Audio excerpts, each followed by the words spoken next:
ಎಲ್ಲರಿಗೂ ನಮಸ್ಕಾರ. ನನ್ನ ಯೂಟ್ಯೂಬ್ ಚಾನೆಲ್ಗೆ ಸ್ವಾಗತ. ವಿದ್ಯಾರ್ಥಿಗಳೇ, ಇಂದಿನ ವಿಡಿಯೋದಲ್ಲಿ ನಾನು ರಾಘವಾಂಕ ಬರೆದಂತಹ ನಿನ್ನಂತೆ ಸತ್ಯವಂತರೀಕ್ಷಿತಿಯೊಳಿನ್ನಾರುಂಟು, ಅಂದರೆ ನಿನ್ನ ಹಾಗೆ ಸತ್ಯವಂತರು ಈ ಭೂಮಿಯಲ್ಲಿ ಇನ್ನು ಯಾರು ಇದ್ದಾರೆ, ಈ ಕಾವ್ಯ ಭಾಗದ ಸಾರಾಂಶವನ್ನು ಹಾಕ್ತೇನೆ ವಿದ್ಯಾರ್ಥಿಗಳೇ. ಅದಕ್ಕಿಂತ ಮೊದಲು ರಾಘವಾಂಕನ ಪರಿಚಯವನ್ನು ಮಾಡ್ತಾ ಹೋಗೋಣ. ನಡುಗನ್ನಡ ಹಾಗೂ ದೇಸಿ ಸಾಹಿತ್ಯದ ಪ್ರಸಿದ್ಧ ಹಾಗೂ ಪ್ರತಿಭಾನ್ವಿತ ಕವಿ ರಾಘವಾಂಕ. ಈತನ ಕಾಲ ಕ್ರಿಸ್ತಶಕ ಸುಮಾರು 1225. ಈತನ ತಂದೆ ಮಹಾದೇವ ಭಟ್ಟ, ತಾಯಿ ರುದ್ರಾಣಿ. ಪಂಪಾಪುರ ಅಂದರೆ ಈಗ ಇರುವಂಥ ಹಂಪೆ ಈತನ ಜನ್ಮಸ್ಥಳ. ರಗಳೆ ಕವಿ ಹರಿಹರನ ಸೋದರಳಿಯನೂ ಶಿಷ್ಯನೂ ಆಗಿರುವ ರಾಘವಾಂಕ ಕನ್ನಡ ಸಾಹಿತ್ಯದಲ್ಲಿ ವಿಶೇಷವಾದಂತಹ ಸ್ಥಾನಮಾನವನ್ನು ಗಳಿಸಿಕೊಂಡಿದ್ದಾನೆ. ಹಂಪೆಯ ಶಂಕರಪ್ರಭು, ಮಾದಿರಾಜ, ಮಹಾದೇವ ಹಾಗೂ ಹರಿಹರ ಈತನ ಗುರುಗಳು. ಹಂಪೆಯ ವಿರೂಪಾಕ್ಷನ ಭಕ್ತನಾಗಿದ್ದ ರಾಘವಾಂಕ ತನ್ನನ್ನು ಹರೀಶ್ವರನ ವರಸುತ ಎಂದು ಕರೆದುಕೊಂಡಿದ್ದಾನೆ. ಷಟ್ಪದಿ ಛಂದಸ್ಸಿನಲ್ಲಿಯೇ ತನ್ನ ಕೃತಿಗಳನ್ನು ರಚಿಸಿರುವಂತಹ ರಾಘವಾಂಕ ಆತನ 6 ಕೃತಿಗಳಲ್ಲಿ ಸೋಮನಾಥ ಚಾರಿತ್ರ, ವೀರೇಶ ಚರಿತೆ, ಸಿದ್ಧರಾಮ ಚಾರಿತ್ರ, ಹರಿಶ್ಚಂದ್ರ ಕಾವ್ಯ ಇವು 4 ಉಪಲಬ್ಧ ಮತ್ತು ಪ್ರಕಟಿತ ಗ್ರಂಥಗಳು. ಶರಭ ಚಾರಿತ್ರವು ದೊರೆತಿದೆ, ಆದರೆ ಪ್ರಕಟವಾಗಿಲ್ಲ. ಹರಿಹರ ಮಹತ್ವವು ಈವರೆಗೆ ದೊರೆತಿಲ್ಲ. ಉಭಯ ಕವಿ ಕಮಲರವಿ ಎಂದು ಬಿರುದನ್ನು ಪಡೆದಿರುವಂತಹ ಈತ ಕನ್ನಡ ಮತ್ತು ಸಂಸ್ಕೃತ ಭಾಷೆಗಳೆರಡರಲ್ಲೂ ಪ್ರಾವೀಣ್ಯನಿರಬೇಕು ಎನ್ನುವಂತಹ ಅಭಿಪ್ರಾಯವಿದೆ. ವಾರ್ಧಕ ಷಟ್ಪದಿಯಲ್ಲಿ ರಾಘವಾಂಕನೇ ಮೊದಲ ಗ್ರಂಥಕಾರನು. ತನ್ನ 3 ಗ್ರಂಥಗಳಲ್ಲಿ ವಾರ್ಧಕವನ್ನು, ಒಂದರಲ್ಲಿ ಉದ್ದಂಡವನ್ನು ಬಳಸಿದ್ದಾನೆ. ರಾಘವಾಂಕನ ಕಾವ್ಯಸಿದ್ಧಿಯ ಹೆಗ್ಗುರುತೆಂದರೆ ಹರಿಶ್ಚಂದ್ರ ಕಾವ್ಯ. ಅವನ ಶಕ್ತಿ ವಿಶೇಷಗಳೆಲ್ಲ ಇದರಲ್ಲಿ ದನಿಗೊಂಡು ಮೇಳಗೊಂಡಿದೆ, ಅಂದರೆ ಒಂದರಲ್ಲೇ ಇದೆ ಅನ್ನುವಂತಹ ಅರ್ಥ. ಹರಿಶ್ಚಂದ್ರನ ಕಥೆಯು ವೇದ ಪುರಾಣ ಕಾವ್ಯಗಳಲ್ಲಿ ಸುಪ್ರಸಿದ್ಧವಾದುದು. ಈ ಕಥಾ ಬೀಜವೀ ಬೀಜಮಂ ಬಿತ್ತಿ ಬೆಳೆಸಿದ ಪೆನಿ ಕಾವ್ಯವೃಕ್ಷಮಂ ಎಂದು ಅವನೇ ಹೇಳಿದಂತೆ ಪೂರ್ವ ಪರಂಪರೆಯಿಂದ ಕಥಾ ಬೀಜವನ್ನು ಎತ್ತಿ ತಂದು ತನ್ನ ಕಾವ್ಯವೃಕ್ಷವನ್ನು ಬೆಳೆಸಿದ್ದಾನೆ.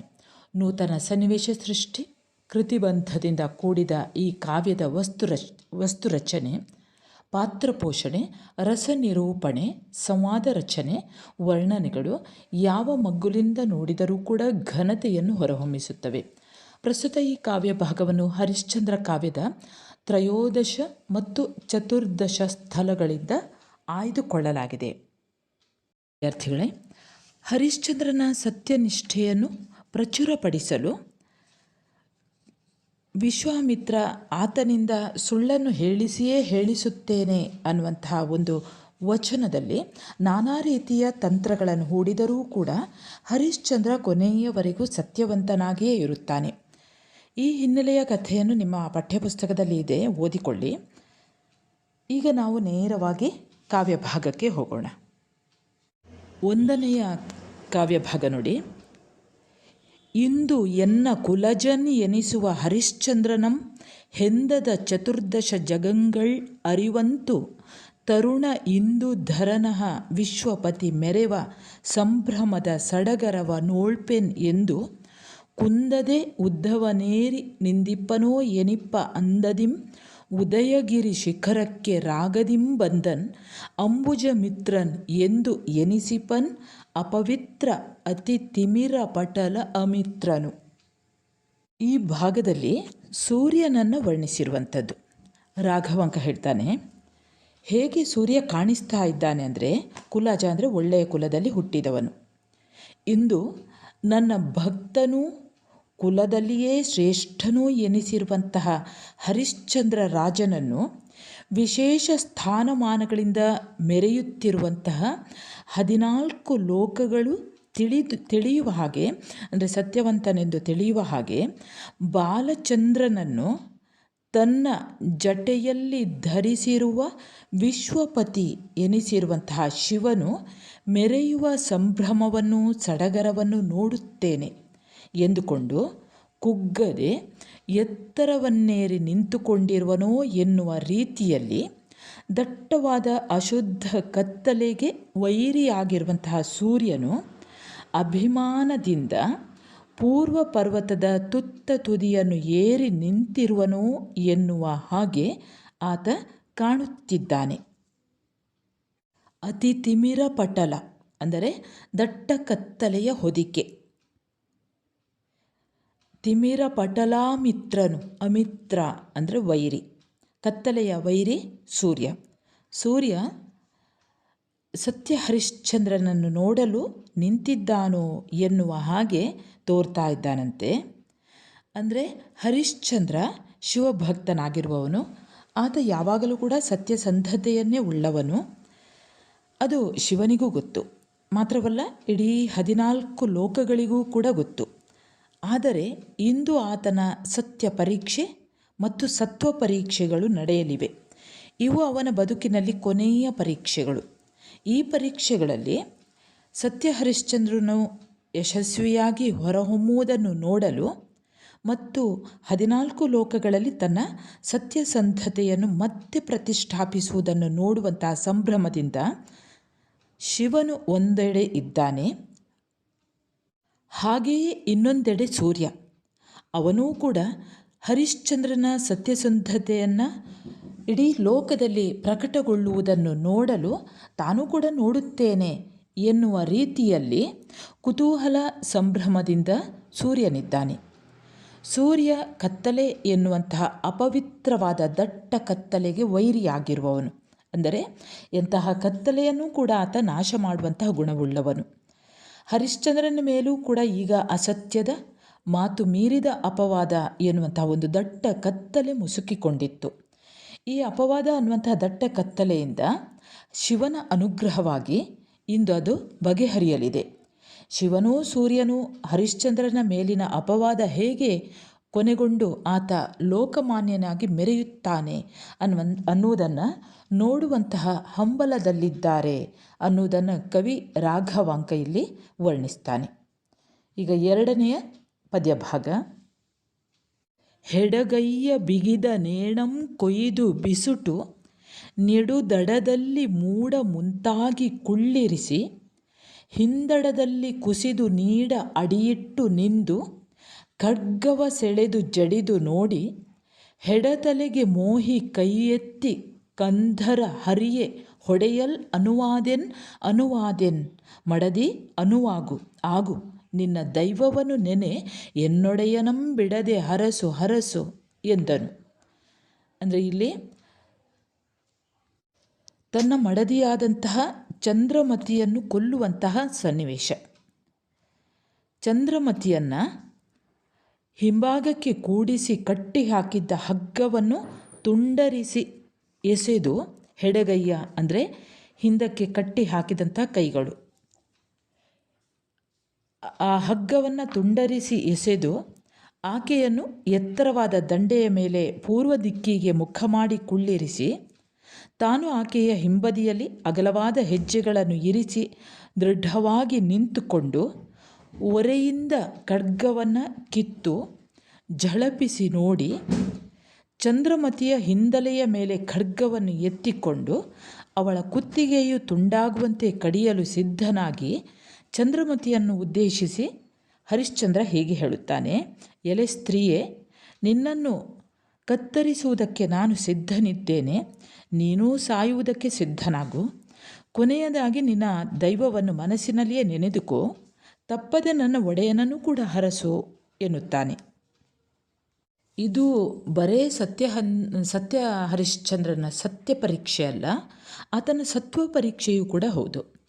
ಒಂದೆಡೆ ತನ್ನ ಒಡೆಯನ ಅಂದರೆ ರಾಜಾಜ್ಞೆಯನ್ನು ಪಾಲಿಸಬೇಕು, ಇನ್ನೊಂದೆಡೆ ತನ್ನ ಹೆಂಡತಿ ಚಂದ್ರಮತಿಯ ತಲೆ ಕಡಿಯಬೇಕು. ಎರಡನ್ನೂ ಕೂಡ ನಿರಾಕರಿಸುವಂತಿಲ್ಲ. ಆತ ಹಾಗಾಗಿ ತನ್ನ ಮನಸ್ಸನ್ನು ಗಟ್ಟಿ ಮಾಡಿಕೊಳ್ಳುತ್ತಾನೆ. ಆಕೆಯನ್ನು ವಧಸ್ಥಾನದಲ್ಲಿ ಪೂರ್ವ ದಿಕ್ಕಿಗೆ ಮುಖ ಮಾಡಿ ಕುಳ್ಳಿರಿಸಿಕೊಂಡು ತಾನು ಆಕೆಯ ಹಿಂಭಾಗದಲ್ಲಿ ದೃಢವಾದ ಹೆಜ್ಜೆಯನ್ನು ಊರಿಕೊಂಡು ನಿಲ್ತಾನೆ. ಆತನ ಮನಸ್ಸಲ್ಲಿ ಕಳವಳಗೊಂಡಿದೆ.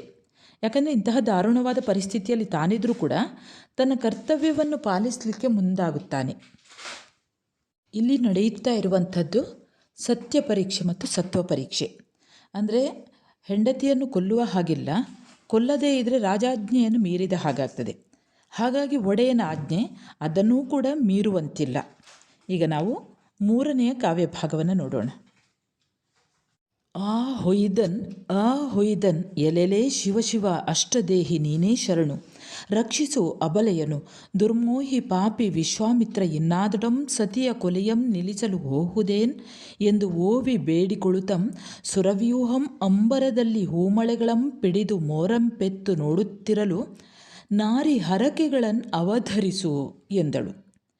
ಇಲ್ಲಿ ಹರಿಶ್ಚಂದ್ರನು ತನ್ನ ಹೆಂಡತಿಯಾದಂತಹ ಚಂದ್ರಮತಿಗೆ ಖಡ್ಗದಿಂದ ಹೊಡೆಯುತ್ತಾನೆ.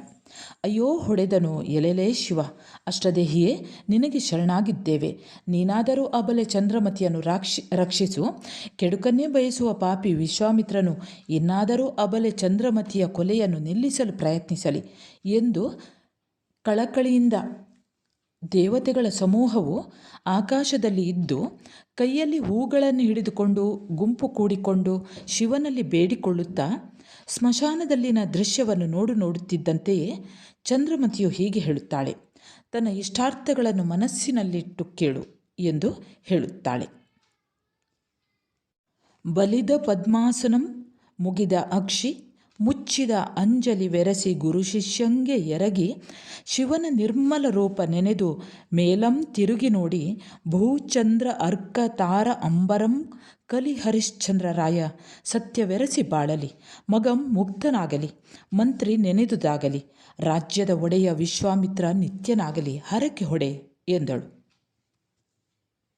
ಅಂದರೆ ಇಲ್ಲಿ ವಧಾಸ್ಥಾನದಲ್ಲಿ ಕುಳಿತುಕೊಂಡಂತಹ ಚಂದ್ರಮತಿ ಪದ್ಮಾಸನವನ್ನು ಹಾಕಿ ಕುಳಿತುಕೊಂಡಿದ್ದಾಳೆ. ತನ್ನ ಕಣ್ಣುಗಳನ್ನು ಮುಚ್ಚಿಕೊಂಡಿದ್ದಾಳೆ.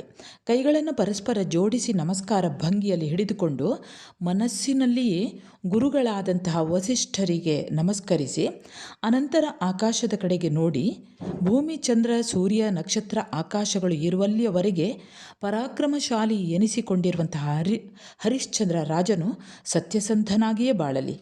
ಈಗಾಗಲೇ ತೀರಿಕೊಂಡಿರುವ ಮಗ ಲೋಹಿತಾಶ್ವನಿಗೆ ಮುಕ್ತಿ ದೊರೆಯಲಿ. ರಾಜ್ಯವನ್ನು ತ್ಯಜಿಸಿ ಹರಿಶ್ಚಂದ್ರನ ಸೇವೆ ಮಾಡಿಕೊಂಡಿರುವ ಮಂತ್ರಿಯ ಇಷ್ಟಾರ್ಥಗಳು ನೆರವೇರಲಿ. ನಮ್ಮ ರಾಜ್ಯದಿಂದ ಆಳಿಕೊಂಡಿರುವ ವಿಶ್ವಾಮಿತ್ರನು ನಿರಂತರ ರಾಜ್ಯವನ್ನು ಆಳಿಕೊಂಡಿರಲಿ. ಇಷ್ಟೇ ನನ್ನ ಇಷ್ಟಾರ್ಥ, ಇನ್ನು ನನ್ನನ್ನು ಹೊಡೆ ಎನ್ನುತ್ತಾಳೆ. ಅಂದರೆ ಇಲ್ಲಿ ಚಂದ್ರಮತಿ ವಧಾಸ್ಥಾನದಲ್ಲಿ ಕೂತಿದ್ದರೂ ಇನ್ನು ಸ್ವಲ್ಪವೇ ಕ್ಷಣದಲ್ಲಿ ಆಕೆಯ ಪ್ರಾಣ ಹೋಗುತ್ತದೆ ಅಂತ ಗೊತ್ತಿದ್ದರೂ ಕೂಡ ಆಕೆ ಗಂಡನಿಗಾಗಿ ಪ್ರಾರ್ಥಿಸ್ತಾಳೆ, ಇಷ್ಟ ಮಿತ್ರರಿಗಾಗಿ ಪ್ರಾರ್ಥಿಸ್ತಾಳೆ, ಹಾಗೆ ವಿಶ್ವಾಮಿತ್ರನಿಗೆ ಪ್ರಾರ್ಥಿಸ್ತಾಳೆ ಅವಳು. ಅಂದರೆ ಇಲ್ಲಿ ಸತ್ಯಪಾಲನೆ ಆಗಬೇಕು ಅನ್ನುವಂಥದ್ದು, ತನ್ನ ಗಂಡ ಸತ್ಯವಂತನಾಗಿಯೇ ಇರಬೇಕು ಅನ್ನೋದಕ್ಕೋಸ್ಕರ ಗಂಡನ ಒಳಿತನ್ನೇ ಬಯಸುವಂಥವಳು. ಮೊದಲಿಗೆ ಗುರುಗಳಾದ ವಸಿಷ್ಠರಿಗೆ ನಮಸ್ಕರಿಸ್ತಾಳೆ. ಹಾಗೆ ಆಕಾಶವನ್ನು ನೋಡಿಕೊಂಡು ಆಕೆ ಬಯಸುವುದು ಗಂಡನ ಸತ್ಯಸಂಧತೆಯನ್ನು. ಭೂಮಿ, ಚಂದ್ರ, ಸೂರ್ಯ, ನಕ್ಷತ್ರ ಹಾಗೂ ಆಕಾಶಗಳು ಇರುವವರೆಗೆ ತನ್ನ ಗಂಡನಾದಂಥ ಹರಿಶ್ಚಂದ್ರನು ಸತ್ಯಸಂಧನಾಗಿಯೇ ಬಾಳಬೇಕು ಅನ್ನುವಂಥದ್ದು. ಹಾಗೆ ಸತ್ತ ಮಗನಿಗೆ ಶವ ಸಂಸ್ಕಾರ ಮಾಡಲು ಸಾಧ್ಯವಾಗದೇ ಇರುವುದರಿಂದ ಆತನಿಗೆ ಮುಕ್ತಿ ದೊರೆಯಲಿ ಅನ್ನುವಂಥದ್ದು. ಹಾಗೆ ನಿಷ್ಠಾವಂತನಾದಂಥ ಮಂತ್ರಿಯ ಇಷ್ಟಾರ್ಥಗಳು ಕೂಡ ನೆರವೇರಲಿ ಎಂದು ಕೂಡ ಬೇಡಿಕೊಳ್ಳುತ್ತಾಳೆ. ಅಂದರೆ ಇಲ್ಲಿ ಎಂತಹ ಕಷ್ಟಗಳು ಬಂದರೂ ಕೂಡ ತನಗೆ ತೊಂದರೆ, ತನಗೆ ಮರಣ ಸಮೀಪದಲ್ಲೇ ಇದ್ದರೂ ಕೂಡ ಆಕೆ ಇನ್ನೊಬ್ಬರಿಗೋಸ್ಕರ ಹಾರೈಸುವಂಥದ್ದು ಗಂಡನ ಸತ್ಯಸಂಧತೆಗೆ ಚ್ಯುತಿ ಬಾರದೇ ಇರಲಿ ಎಂದೇ ಕೂಡ ಆಕೆ ಕೊನೆಯಲ್ಲಿಯೂ ಕೂಡ ಹಾರೈಸುವಂಥದ್ದನ್ನು ನಾವು ಈ ಕಾವ್ಯ ಭಾಗದಲ್ಲಿ ಕಾಣಬಹುದು. ಮುಂದಿನ ಭಾಗವನ್ನು ಗಮನಿಸೋಣ. ಹರಕೆಯಂ ಕೇಳಿ ಹೌವನೆ ಹಾರಿ ಬೆರಗಾಗಿ ಮರವಟ್ಟು ನಿಂದು ಬಾಪುರೆ ವಿಧಿಯ ಮುಳಿಸೆ ಹೋದ ಇರುಳು ಎನ್ನ ಸುತನ ದುರ್ಮರಣಮಂ ತೋರಿ ಕೈಯೊಡನೆ ಮತ್ತು ಈಗಳ್ ಎನ್ನ ವರಸತಿಯ ತಲೆಯನ್ ಆನ್ ಕೈಯಾರ ಪಿಡಿದು ಅರಿವಂತೆ ಮಾಡಿದೆ. ಇದಕ್ಕೆ ನಾನಿನಿತು ಹೇವರಿಸುವವನಲ್ಲ, ಪತಿಯ ಆಜ್ಞೆ ಉಳಿದಡೆ ಸಾಕು ಎನ್ನುತ್ತಾ ಕೊಲಲ್ ಅನುವಾದನು. ಪತ್ನಿಯಾದಂತಹ ಚಂದ್ರಮತಿಯು ಕೇಳಿಕೊಂಡಂತಹ ಈ ಇಷ್ಟಾರ್ಥಗಳನ್ನು ಕೇಳಿ ಹರಿಶ್ಚಂದ್ರನಿಗೆ ಆಶ್ಚರ್ಯವಾಗ್ತದೆ. ಆತ ಮರಗಟ್ಟಿ ನಿಂತುಕೊಂಡು ನೋಡ್ತಾನಂತೆ. ಬಾಪುರೇ, ಇದು ವಿಧಿಯ ಸಿಟ್ಟಲ್ಲದೆ ಇನ್ನೇನು? ಕಳೆದ ರಾತ್ರಿಯಲ್ಲಿ ನನ್ನ ಮಗನ ಅಸಹಜ ಸಾವನ್ನು ನೋಡುವಂತೆ ನೀನು ಮಾಡಿದ್ದೆ. ಅದರ ಬೆನ್ನಿಗೆ ಈಗ ನಾನು ಸ್ವತಃ ಹೆಂಡತಿಯ ತಲೆಯನ್ನು ಹಿಡಿದು ಕಡಿಯುವಂತೆ ನೀನು ಮಾಡ್ತಾ ಇದ್ದಿ. ಆದರೂ ಇದಕ್ಕೆಲ್ಲ ನಾನು ಒಂದಿಷ್ಟು ಅಸಹ್ಯ ಪಡುವವನಲ್ಲ. ನನ್ನ ಒಡೆಯನ ಆಜ್ಞೆ ಉಳಿದರೆ ಸಾಕು ಎನ್ನುತ್ತಾ ಚಂದ್ರಮತಿಯನ್ನು ಕೊಲ್ಲಲು ಸಿದ್ಧನಾಗುತ್ತಾನೆ. ಅಂದರೆ ಎಂತಹ ಕಷ್ಟಕರವಾದಂತಹ ಸ್ಥಿತಿ ಒದಗಿದರೂ ಕೂಡ, ತನ್ನ ಎದುರಿಗೆ ಅಂತಹ ಕಷ್ಟಕರವಾದಂತಹ ಸ್ಥಿತಿ ನಿಂತರೂ ಕೂಡ, ಪರಿಸ್ಥಿತಿ ಅಂಥದ್ದು ಉಂಟಾದರೂ ಕೂಡ ಹರಿಶ್ಚಂದ್ರ ತನ್ನ ಸತ್ಯಸಂಧತೆಗೆ ಚ್ಯುತಿ ಬಾರದಂತೆ ನಡೆದುಕೊಳ್ಳುತ್ತೇನೆ ಅನ್ನುವಂಥದ್ದನ್ನೇ ಕೊನೆಗೂ ನಿರ್ಧರಿಸ್ತಾನೆ. ಇನ್ನು 6ನೆಯ ಪದ್ಯಭಾಗ. ಮನದ ಶಂಕೆಯನ್ನು ಉಳಿದು ಹೊಡೆಯಲ್ ಅನುವಾದ ಭೂಪನ ಭಾವಮಂ ಕಂಡು ಹೊಡೆಯಬೇಡ ಎನ್ನ ನಂದನೆಯರಂ ಮದುವೆಯಾದಡೆ ಸತ್ತ ಮಗನನ್ ಎತ್ತುವೆನ್ ಇವಳ ತಲೆ ಕಾವೆನ್ ವಿನಯದಿಂ ಕೊಂಡ ಧನಮಂ ಕೊಟ್ಟು ನಿನ್ನ ಬಂಧನ ಮೋಕ್ಷಮಂ ಮಾಡಿ ರಾಜ್ಯಮಂ ಪೊಗಿಸಿ ಮುನ್ನಿನ ಪರಿಯಲಿ ಇರಿಸುವೆಂ ಕೇಳ್ ಎಂದನ್ ಅಂಬರದೊಳ್ಳು ಇರ್ದು ವಿಶ್ವಾಮಿತ್ರನು. ಈಗ ಕೊನೆಯದಾಗಿ ವಿಶ್ವಾಮಿತ್ರ ಒಂದು ಆಸೆಯನ್ನು ಹುಟ್ಟಿಸ್ತಾನೆ ಅವನಿಗೆ. ತನ್ನ ಹೆಂಡತಿಯ ತಲೆಯನ್ನು ಕಡಿಯಲು ಸಿದ್ಧನಾದಂತಹ ಹರಿಶ್ಚಂದ್ರನ ಮನಸ್ಥಿತಿಯನ್ನು ಅವಲೋಕಿಸ್ತಾನೆ. ವಿಶ್ವಾಮಿತ್ರ ಆಕಾಶದಲ್ಲಿ ಇದ್ದುಕೊಂಡೇ ಹೇಳ್ತಾನೆ. ಕೊನೆಗೂ ಸತ್ಯಸಂಧನಾದಂಥ ಹರಿಶ್ಚಂದ್ರನಿಗೆ ಒಂದು ಆಮಿಷವನ್ನು ಉಡ್ತಾನಂತೆ. ಅದೇನೆಂದರೆ, ಚಂದ್ರಮತಿಯನ್ನು ಕೊಲ್ಲಬೇಡ, ನೀನು ನನ್ನ ಮಕ್ಕಳನ್ನು ನೀನು ಮದುವೆಯಾಗುವುದಾದರೆ, ನನ್ನ ಹೆಣ್ಣು ಮಕ್ಕಳನ್ನು ನೀನು ಮದುವೆ ಆಗುವುದಾದರೆ ಸತ್ತ ನಿನ್ನ ಮಗನನ್ನು ಬದುಕಿಸುತ್ತೇನೆ. ಅಪವಾದಕ್ಕೆ ಈಡಾಗಿರುವಂಥ ನಿನ್ನ ಹೆಂಡತಿಯನ್ನು ರಕ್ಷಿಸುತ್ತೇನೆ. ನಾನು ಈಗಾಗಲೇ ನಿನ್ನಿಂದ ಸ್ವೀಕರಿಸಿದಂಥ ಸಂಪತ್ತನ್ನೆಲ್ಲ ನಿನಗೆ ಕೊಟ್ಟು ಬಿಡ್ತೇನೆ. ನಿನ್ನ ಸ್ಮಶಾನದ ಕಾವಲಿನ ಬಂಧನದಿಂದ ಬಿಡುಗಡೆಗೊಳಿಸಿ ಮರಳಿ ನಿನ್ನ ರಾಜ್ಯವನ್ನು ನೀನು ಪ್ರವೇಶಿಸುವ ಹಾಗೆ ಮಾಡಿ ಹಿಂದಿನ ರೀತಿಯಲ್ಲೇ ರಾಜನನ್ನಾಗಿ ಮಾಡುತ್ತೇನೆ ಎಂದು ಆಕಾಶದಲ್ಲಿ ನಿಂತುಕೊಂಡು ವಿಶ್ವಾಮಿತ್ರ ಹೇಳ್ತಾನೆ.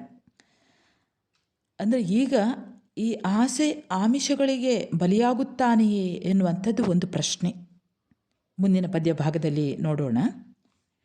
ತಿರುಗಿ ಮೇಲಂ ನೋಡಿ ಕಂಡು ಇದೇ ಮುನಿ ನಿಮ್ಮ ಹಿರಿಯತನಕ್ಕೆ ಈ ಮಾತು ಯೋಗ್ಯವೇ? ಇದೇ ಮುನಿ ನಿಮ್ಮ ಹಿರಿಯತನಕ್ಕೆ ಈ ಮಾತು ಯೋಗ್ಯವೇ? ಕೇಳ್ ಎನ್ನ ಸಿರಿ ಪೋದಡೆಯೇನು, ರಾಜ್ಯಂ ಪೋದಡೇನು, ನಾನು ಆರ ಸಾರ ಇರ್ದಡೇನು, ವರಪುತ್ರನ ಹಸು ಅಳಿದು ಪೋದಡೇಂ, ನಾನು ಎನ್ನ ತರುಣಿಯಂ ಕೊಂದಡೆ ಸತ್ಯವನ್ನು ಕುಂದೆ ಬಿಟ್ಟಿರನ್ ಎನಿಸಿದಡೆ ಸಾಕು ಎಂದು ಎತ್ತಿ ಹಿಡಿದ ಖಡ್ಗವ ಜಡಿಯುತ್ತ ಇಂತೆಂದನು. ಅಂದರೆ ವಿಶ್ವಾಮಿತ್ರನು ಹೇಳಿದಂತಹ ಮಾತುಗಳನ್ನು ಕೇಳಿ ಸತ್ಯಸಂಧನಾದ ಹರಿಶ್ಚಂದ್ರ ಹೀಗೆ ಹೇಳುತ್ತಾನೆ. ಇದೇನು ಮುನಿಗಳೇ, ನಿಮ್ಮ ಹಿರಿತನಕ್ಕೆ ಇಂತಹ ಮಾತುಗಳು ಯೋಗ್ಯವೇ? ನನ್ನ ವಿಚಾರವನ್ನು ನೀವು ಕೇಳಿಕೊಳ್ಳಿ. ನನ್ನ ಸಂಪತ್ತು ಕೈ ತಪ್ಪಿ ಹೋದರೇನು? ರಾಜ್ಯ ಅನ್ಯರ ವಶವಾದರೇನು? ನಾನು ಯಾರ ಜೊತೆಯಲ್ಲಿದ್ದರೇನು? ನನ್ನ ಯೋಗ್ಯವಾದ ಮಗ ಲೋಹಿತಾಶ್ವನು ಸತ್ತು ಹೋದರೇನು? ನಾನು ನನ್ನ ಕೈಯಾರೆ ನನ್ನ ಹೆಂಡತಿಯನ್ನು ಕೊಂದರೇನು? ಹರಿಶ್ಚಂದ್ರ ತನ್ನ ಸತ್ಯಕ್ಕೆ ಧಕ್ಕೆಯಾಗಲು ಬಿಡಲಾರ ಎಂದು ಲೋಕಕ್ಕೆ ತಿಳಿದರೆ ಸಾಕು ಎಂದು ಹೇಳುತ್ತಾ ತನ್ನ ಕೈಯಲ್ಲಿನ ಖಡ್ಗವನ್ನು ಜಳಪಿಸುತ್ತಾ ವಿಶ್ವಾಮಿತ್ರ ಅದೇ ಹೇಳಿದ್ದು, ತನ್ನ ಹೆಣ್ಣು ಮಕ್ಕಳನ್ನು ನೀನು ಮದುವೆ ಆಗು ಅನ್ನುವಂಥದ್ದನ್ನು ಹೇಳಿದಾಗ ಹರಿಶ್ಚಂದ್ರ ಕೊನೆಯದಾಗಿ ಅಷ್ಟೇ ಹೇಳುವಂಥದ್ದು. ಯಾವುದು ಕೂಡ ನಾನು ಸತ್ಯಕ್ಕಾಗಿ ಇದುವರೆಗೆ ನಡೆದಿರುವಂಥ ದುರ್ಘಟನೆಗಳು ಏನಿವೆ ಅದೆಲ್ಲ ಸತ್ಯಕ್ಕಾಗಿ, ಸತ್ಯದ ಪಾಲನೆಗಾಗಿಯೇ ವಿನ ಲಾಭಕ್ಕಾಗಿ ಅಲ್ಲ ಅನ್ನುವಂಥದ್ದು ಹರಿಶ್ಚಂದ್ರನ ವಾದ. ಹಾಗಾಗಿ ಅವನು ವಿಶ್ವಾಮಿತ್ರನಲ್ಲಿ ಹೇಳುವಂಥದ್ದು, ನಿಮ್ಮ ಹಿರಿತನಕ್ಕೆ ಇಂತಹ ಮಾತುಗಳು ಯೋಗ್ಯವೇ ಎಂದು ಪ್ರಶ್ನಿಸುವಂಥದ್ದು. ಮುಂದಿನ ಪದ್ಯ ಭಾಗ ಗಮನಿಸಿ. ಇನ್ನೆಗಂ ಎನ್ನ ದುಷ್ಕರ್ಮ ವಶದಿಂದ ಆದ ಕರ್ಮವೆಂದು ಇಂದು ತನಕಂ ನಾನ್ ಬಗೆದೆನ್, ಕಡೆಗೆ ನಿನ್ನ ಗೊಡ್ಡಾಟವೇ? ಹೊಲೆಯನ್ ಆದವನ್ ಇನ್ನು ಸತಿಗಿತಿಯ ಕೊಲೆಗೆ ಹೇಸಿ ಬೆನ್ನ ಈವೆನೆ? ಇದಂ ತೋರಿ ಸಿಕ್ಕಿಸ ಬಂದ ಗನ್ನಗತಕ್ಕೆ ನಡೆವೆನೆ, ಗನ್ನಗತಕಕ್ಕೆ ಸೆಡೆವೆನೆ? ಸಡಿಗಡ ಎನ್ನುತ್ತ ಅರ್ದು ನನ್ನಿಕಾರಂ ವಧುವನ್ ಎಲೆಲೇ ಶಿವ ಮಹಾದೇವ ಹೊಡೆದನ್. ಇದುವರೆಗೆ ಯಾವ ದುರ್ಘಟನೆಗಳು ನಡೆದಿವೆಯೋ ಅವೆಲ್ಲವೂ ನನ್ನ ಕೆಟ್ಟ ಕರ್ಮ ಫಲದಿಂದಾಗಿ ಉಂಟಾದ ಕರ್ಮ ಎಂದು ನಾನು ಅದನ್ನು ತಿಳಿದುಕೊಂಡಿದ್ದೆ. ಆದರೆ ಇದೆಲ್ಲವೂ ನಿನ್ನ ಮೋಸದ ಆಟವೇ? ನಾನು ಈಗಾಗಲೇ ಹೊಲೆಯನಾಗಿದ್ದೇನೆ. ಇನ್ನು ನನ್ನ ಹೆಂಡತಿಯ ಕೊಲೆಗೆ ಹೇಸಿಕೊಂಡು ಹಿಂಜರಿಯುತ್ತೇನೆಯೇ? ಆಸೆಯನ್ನು ಹುಟ್ಟಿಸುವ ಇಂತಹ ಮೋಸಕ್ಕೆ ನಾನು ಹೆದರುವೆನೆ ಎಂದು ವಿಶ್ವಾಮಿತ್ರನಿಗೆ ಹರಿಶ್ಚಂದ್ರ ಸವಾಲಿಸಿದ. ಅನಂತರ ಸಡಿಗಡ ಎಂದು ಸಡಿಫಡ ಎಂದು ಗಟ್ಟಿಯಾಗಿ ಕೂಗುತ್ತಾ ಸತ್ಯವಂತನಾದಂಥ ಹರಿಶ್ಚಂದ್ರ ತನ್ನ ಖಡ್ಗವನ್ನು ಚಂದ್ರಮತಿಯ ಕುತ್ತಿಗೆಗೆ ಬೀಸಿ ಹೊಡೆದ. ಆಕಾಶದಲ್ಲಿ ನೆರೆದ ದೇವತೆಗಳು ಈ ದೃಶ್ಯವನ್ನು ಕಂಡು ಹೆದರಿ ಶಿವ ಮಹಾದೇವ ಹೊಡೆದನು ಎಂದು ಬೊಬ್ಬಿಟ್ಟರು. 9ನೆಯ ಪದ್ಯಭಾಗ ನೋಡೋಣ. ಹೊಡೆದ ಖಡುಗದ ಬಾಯ ಕಡೆಯ ಹೊಡೆಗುಳನ್ನಂತೂ ಮಡದಿಯ ಎಡೆಗೊರಳ ನಡುವಡಸಿ ಮೂಡಿದನು ಕೆಂಜೆಡೆಯ ಶಶಿಯ ಸುರನದಿಯ ಬಿಸಿಗಣ್ಣ ಫಣಿಕುಂಡಲದ ಪಂಚಮುಖದ ಎಡದ ಗಿರಿಜೆಯ ತಳಿದ ದಶಭುಜದ ಪುಲಿ ತೊವಲಿನ ಉಡುಗೆಯ ಮಹಾವಿಷ್ಣು ನಯನವೇರಸಿದ ಮೆಲ್ಲಡಿಯ ಕಾಶೀರಮಣ ವಿಶ್ವನಾಥಂ ಸುರರ ನೆರವಿ ಜಯ ಜಯ ಎನ್ನುತ್ತಿರೆ. ಹರಿಶ್ಚಂದ್ರನ ಸತ್ಯಾಸಂಧತೆಗೆ ಮೆಚ್ಚಿದಂತಹ ದೇವತೆಗಳು ಮತ್ತು ಶಿವ ಯಾವ ರೀತಿ ಅಲ್ಲಿ ಪ್ರತ್ಯಕ್ಷನಾಗ್ತಾನೆ ಅನ್ನೋದನ್ನು ಈ ಕಾವ್ಯಭಾಗದಲ್ಲಿ ನಾವು ನೋಡೋಣ. ಹರಿಶ್ಚಂದ್ರ ಖಡ್ಗವೆತ್ತಿ ಹೊಡೆದ ಸಂದರ್ಭದಲ್ಲಿ ಆ ಖಡ್ಗದ ಅಲಗಿನ ಕಡೆಯ ತುದಿಯನ್ನು ಹಿಡಿದುಕೊಂಡು ಚಂದ್ರಮತಿಯ ಕೊರಳನ್ನು ಖಡ್ಗ ತಾಗಿದ ಜಾಗದ ಮಧ್ಯೆ ಸೇರಿಕೊಂಡು ಎಡೆಯಿಂದ ಕೆಂಜಡೆಯನ್ನು ಹೊಂದಿದ ಚಂದ್ರನನ್ನು ಜಟೆಯಲ್ಲಿ ಧರಿಸಿದ ಗಂಗೆಯನ್ನು ಜಟೆಯಲ್ಲಿ ಇರಿಸಿಕೊಂಡ ಹಣೆಯ ಉರಿಗಣ್ಣಿನ ಹಾವನ್ನೇ ಆಭರಣವನ್ನಾಗಿ ಧರಿಸಿಕೊಂಡ 5 ಮುಖಗಳನ್ನು ಹೊಂದಿದ ಎಡಭಾಗದಲ್ಲಿ ಪಾರ್ವತಿಯನ್ನು ಸೇರಿಸಿಕೊಂಡ 10 ಭುಜಗಳನ್ನು ಹೊಂದಿದ ಹುಲಿ ಚರ್ಮವನ್ನು ಉಡುಗೆಯನ್ನಾಗಿ ಧರಿಸಿದ ಮಹಾವಿಷ್ಣುವನ್ನೇ ಕಣ್ಣುಗಳನ್ನಾಗಿ ಹೊಂದಿದ ಕಾಶಿಪಟ್ಟಣಕ್ಕೆ ಒಡೆಯನಾದ ಮೆಲ್ಲಡಿಯ ವಿಶ್ವನಾಥನು ಆಕಾಶದಲ್ಲಿ ದೇವತೆಗಳ ಜಯ ಜಯಕಾರ ಮೊಳಗುವಂತೆ ಮೆಲ್ಲನೆ ಮೂಡಿದನು. ಅಂದರೆ ಅಲ್ಲಿ ಹರಿಶ್ಚಂದ್ರನಿಗೆ ಶಿವ ಪ್ರತ್ಯಕ್ಷವಾಗಿ ಇದುವರೆಗಿನ ಆತನ ಸತ್ವ ಪರೀಕ್ಷೆ ಮತ್ತು ಸತ್ಯ ಪರೀಕ್ಷೆಗಳನ್ನು ಕೊನೆಗೊಳಿಸುವಂಥ ಒಂದು ಸಂದರ್ಭವನ್ನು ಕವಿ ರಾಘವಾಂಕ ಇಲ್ಲಿ ಅದ್ಭುತವಾಗಿ ವರ್ಣಿಸ್ತಾನೆ. ಹರಿಶ್ಚಂದ್ರ ಬೀಸಿದ ಖಡ್ಗವು ಚಂದ್ರಮತಿಯ ಕೊರಳನ್ನು ಇನ್ನೇನು ಸ್ಪರ್ಶಿಸುತ್ತದೆ, ಅಂದರೆ ಕತ್ತರಿಸಿ ಬಿಡ್ತದೆ ಎನ್ನುವಾಗಲೇ ಶಿವ ಅಲ್ಲಿಂದಲೇ ತನ್ನ ಅದ್ಭುತ ರೂಪವನ್ನು ಹೊಂದಿ ಮೆಲ್ಲನೆ ಮೂಡ್ತಾನಂತೆ.